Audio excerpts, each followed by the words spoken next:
Stark, Main & Co are a UK award-winning firm of chartered tax advisors and accountants committed to offering high-quality tax and business advisory services. With a committed and professional team, we have the focus and drive to help you change the numbers which are important to you. We are proud of the difference we can make together. The curse of the Bill McLaren Shield struck again yesterday as Melrose lost at home to Heriots by 36 points to 29, meaning that they've become the latest team in a long line of clubs who haven't been able to win 4 games on the trot at home and become the first side to have their name engraved on the impressive trophy. The Shield now moves to Golden Acre, where Heriots have the chance of putting a string of 4 home wins together. It was another of those high-scoring matches at the Green Yards which saw 10 tries shared equally between Melrose and Heriots, but it was Melrose who looked as if they were going to gain another home win when they found themselves 22-8 up. But we've seen comebacks at the Green Yards before, and when Heriots pulled it back to 29-all going into injury time, there was to be more drama as the visitors snatched the win at the death. Melrose got a losing bonus and a try bonus for their afternoon's work, with Joe Help scoring 2 tries and Fraser Thompson, Scott McCormick and Andrew Skeen getting the others. Richard Mill kicked 2 conversions. Here's Melrose coach Craig Chalmers. We worked quite hard at times after making a lot of silly turnovers in the first half to get in front by so many points, and then we just kept making errors and compounding the errors, losing field position, and Heriots, they're not as bad as maybe the first couple of results have indicated, and we knew that.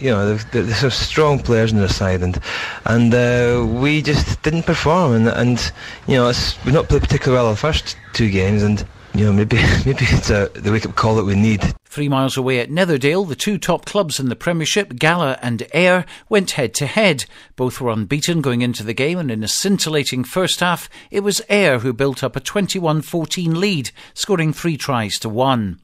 Craig Robertson scored a try for Gala, that's his 4th in 4 games, with Lee Miller kicking 3 penalties. Miller scored a brilliant try in the second half, but his conversion hit the post, and minutes later he struck the same post again with a long-range penalty attempt. A late Peter Juricevic penalty made it 24-19, with Ayr staying at the top of the table on 14 points. Here's Gala winger Craig Robertson. Very disappointed through the week. The press, they were all big in Ayr up really, so we were really going into it as underdogs in the press side of things, but really we shouldn't have been underdogs at all. From a spirited performance and giving half as many errors away like that, we would have easily won that today. It was errors that cost us the game. However, that's life. Game of rugby, get on with it. Elsewhere, Curry came back from 19 points down to win at home against Aberdeen 39-37. Dundee overturned a 10-0 deficit to post a home win 31-10 against Boroughmuir. And Stirling County were victorious at Bridgehaugh 34-32 in another high-scoring game against Edinburgh Accies. It all means that 4 clubs have 10 points in the top half of the table, including Gala in 3rd and Melrose, who are 4th. Moving into the National League, and Hoyt got their first league win of the season by beating leaders Hillhead Jordan Hill 31-14. Their 4 tries were scored by Keith Davis, who got 2, Lee Armstrong and Craig Smith, with Neil Rennick kicking all 4 conversions and a penalty. Davis's double means he scored 5 tries this season in his 4 competitive games. Hoyt coach Phil Leck. Really pleased with the way the boys went today. The bonus point win at home is always a good start to our campaign, really, because it feels as though we've sort of underperformed, and so today we've actually performed a little bit more to our potential. Big strong outfit they led, and that certainly caused us some problems with their offloading game, but in the end we played a lot of width and we played really, really well, and bonus point tries is good. Selkirk remain unbeaten with another win, this time against Hamilton by 23 points to 20. Darren Clapperton scored a brace of tries, with Ryan Crockett also crossing the try line. Michael McVie kicked 2 penalties and a conversion to keep Selkirk in 2nd place behind Glasgow Hawks in the table. Here's Suter skipper Gavin Craig. Well, I was actually quite disappointed with how the game went today.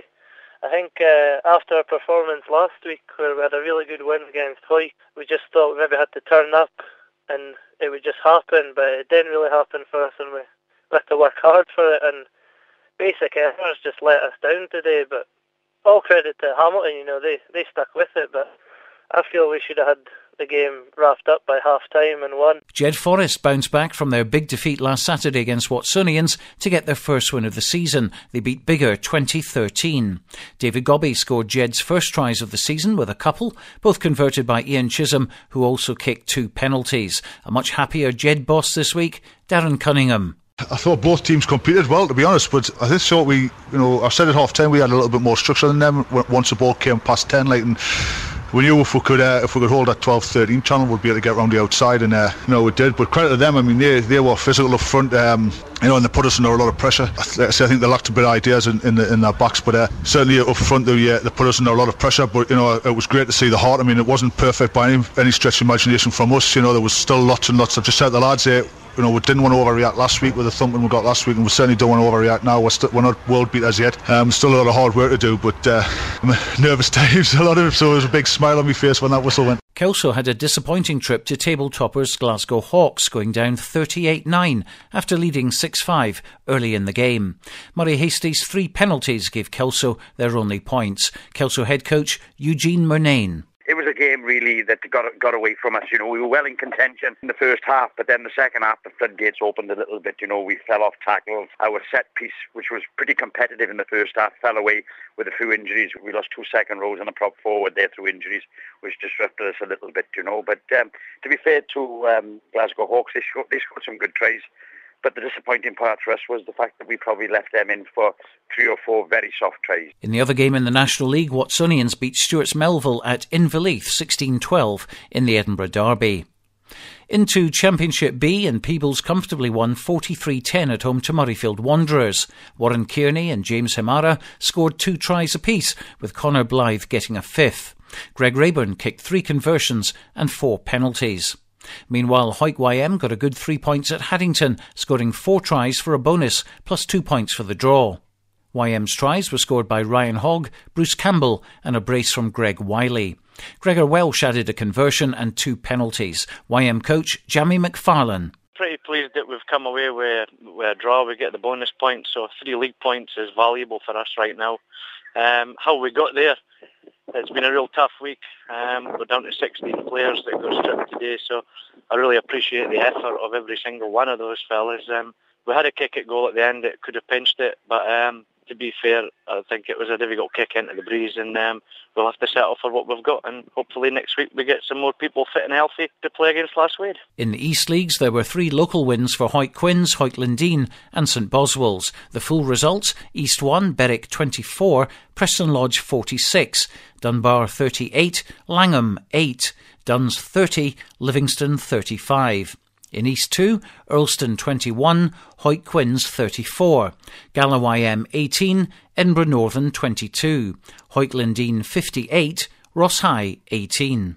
And in East 3, St Boswells 56, Liberton 16. The match between Leith and Walkerburn was postponed. Only one game in the Premiership or National Leagues being played in the Borders next Saturday, and that's the local derby between Kelso and Jed Forest at Poynter Park. Everyone else is on the road. In the Premiership, Gala visit Aberdeen, a place they've never won, and Melrose take on Edinburgh Accies at Rayburn Place. In the National League, Hoyt travel to Watsonians and Selkirk visit Hillhead Jordan Hill. In the Championship, Hoyt YM host Last Wade and Peebles travel to Perthshire, who conceded 81 points yesterday.